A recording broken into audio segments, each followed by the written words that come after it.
Halo, selamat malam semuanya, selamat gini hari dimanapun kalian berada. Di video kali ini kita akan bahas next game MU lawan Fulham, West Ham United WHO.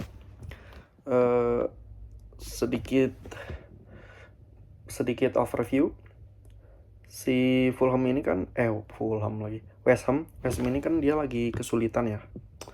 Di liga dia juga lagi kesulitan peringkat 18. Sedangkan MU sekarang di zona Liga Champions peringkat 4.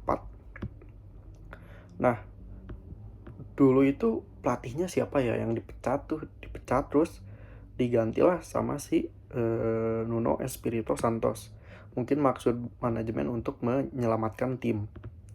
Nah, setelah Nuno masuk jadi pelatih, memang membaik ya, beberapa pertandingan dia menang gitu ya. Nah, kita akan lihat bagaimana Nuno Espirito Santos gameplaynya lah. Kalau yang kita lihat kan dulu di Wolverhampton Wanderers, terus di Nottingham, di Spurs, dia bermain tuh sering tidak parkir bis, sering terbuka, bermain menusuk, menggigit, sesekali menyengat lah, serangannya menyengat. Namun ya harus didukung, disokong oleh pemain-pemain yang bagus gitu ya. Nah, saya rasa kalau dia pemainnya kayak dulu di Wolves, dia bisa perform gitu ya, karena pemainnya ya mumpuni. Namun pemain-pemainnya kan pada dijual-jual. Pemain si Wolves-nya itu kan, Wolves-nya juga sekarang lagi kesulitan. Nah, dia juga lakukan hal yang sama di West Ham. Dia bermain tetap dengan gaya mainnya ya. Sering beberapa kali sih West Ham itu di bawah Nuno Espirito Santos, gameplaynya itu 4-2-3-1, dengan pemain-pemain kunci ya. Kipernya si Areola bekas mantan PSG Madrid, sama ada yang satu lagi kiper muda, itu bagus ya, dua-duanya bagus. Nah, siapa pemain kunci di Tottenham? Ya itu kaptennya, Jarrod Bowen. Jadi kaptennya itu paling sering starting line up dan top scorer di timnya, 8 gol. Dia cetak 8 gol. Yang kedua, pemain intinya ya si itu, Thomas Soucek. Dia juga main cukup sering ya, sering line up, starter juga. Ya selain Soucek ada Kilman dan ada talenta muda baru namanya Matheus Fernandes. Dia dari Southampton, orang Portugal, umurnya masih 21. Ini pemain gila men, umur masih 21. Dia gelandang tengah, central midfield. Dia sering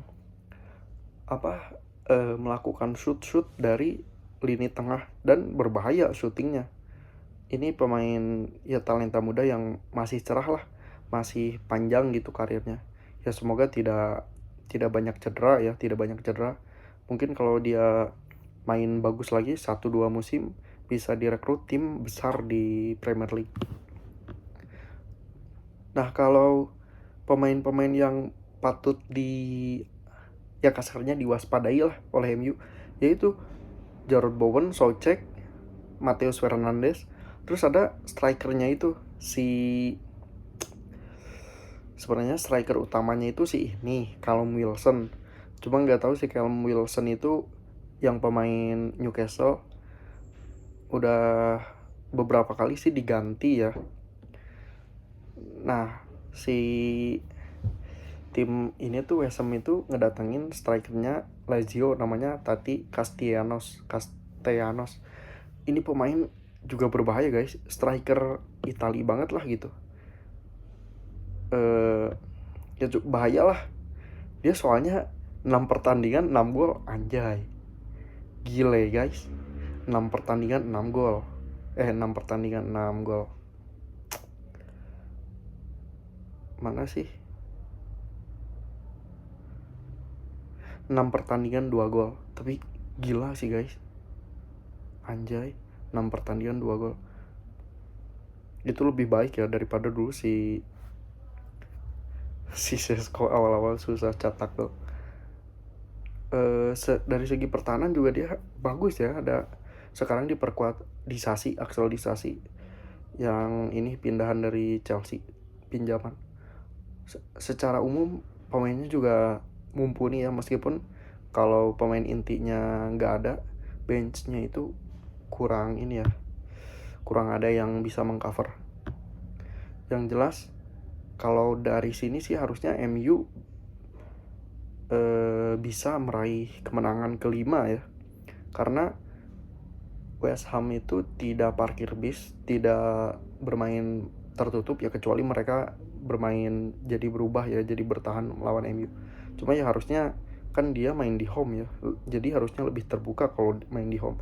Nah kan kesulitan MU itu kalau bermain dengan tim yang menyerang terbuka kayak Chelsea, Arsenal, itu praktis MU itu bisa mengimbangi dan bisa menang, apalagi kayak tim Liverpool gitu. Tapi kalau timnya itu bertahan mampus, parkir bis parah, kayak tim-tim peringkat 10 ke bawah kan sering bertahan kalau lawan MU. Nah MU di situ stuck karena selalu mengandalkan Bruno buat kasih true pass, kasih umpan-umpan kunci lah, atau kasih pembeda gitu, kayak Kevin De Bruyne, kayak gelandang kreatif. Nah sedangkan kalau si Bruno Fernandes lagi main gak bagus kan gak ada. Memang ada Mason Mount di bench, tapi kan kita tahu Mason Mount udah jarang main ya. Orang tuh kalau jarang main kan insting dan apanya kepekaan di lapangan, terus kakinya itu atau apa, daya serap informasinya ya kurang lah, agak lemot gitu ya karena jarang main. Harusnya sih kalau posisi kayak gini MU harusnya bisa menang ya, 3 poin dari West Ham. Cuma ya kembali lagi ini Premier League, semuanya ada kejutan. Bisa aja tim-tim kayak gini mereka bermain terbuka, jarang pegang bola, tapi sekali menyerang satu shot 1 gol. Nah itulah yang perlu di waspadai oleh MU ya. Kalau lihat, coba ya, kalau dilihat dari beberapa pertandingan MU, si West Ham ini ya ada menang, ada kalah, ada menang, ada kalah. Ya nggak bagus juga, tapi nggak jelek juga. Cuma dia akhir-akhir ini mulai agak comeback, meskipun belum yang benar-benar bagus banget. Ya dari sisi kanan juga Aaron Wan-Bissaka sering apa kayak Dalot lah, sering ke depan kasih umpan-umpan kunci.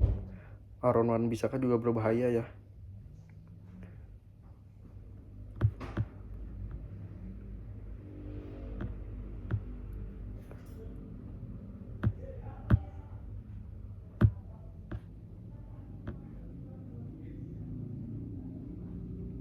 Coba nih, dia si Nuno Espirito Santos ini udah ngelatih West Ham 21 pertandingan.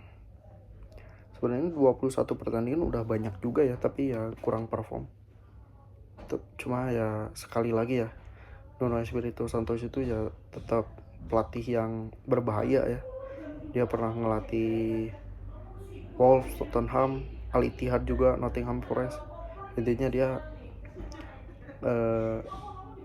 apalagi di Liga Premier dia sudah terbiasa lah, sudah, dan sering kali bisa menjadi giant killer untuk tim-tim besar di Premier League. Oke, sementara segitu dulu. Intinya kalau kondisi kayak gini harusnya sih MU bisa sih 3 poin lagi. Mungkin bisa cetak 2 gol, 3 gol, dan bisa clean sheet harusnya ya. Harusnya bisa clean sheet. Oke, sementara gitu dulu. Semoga kalian sehat selalu. Thanks for watching.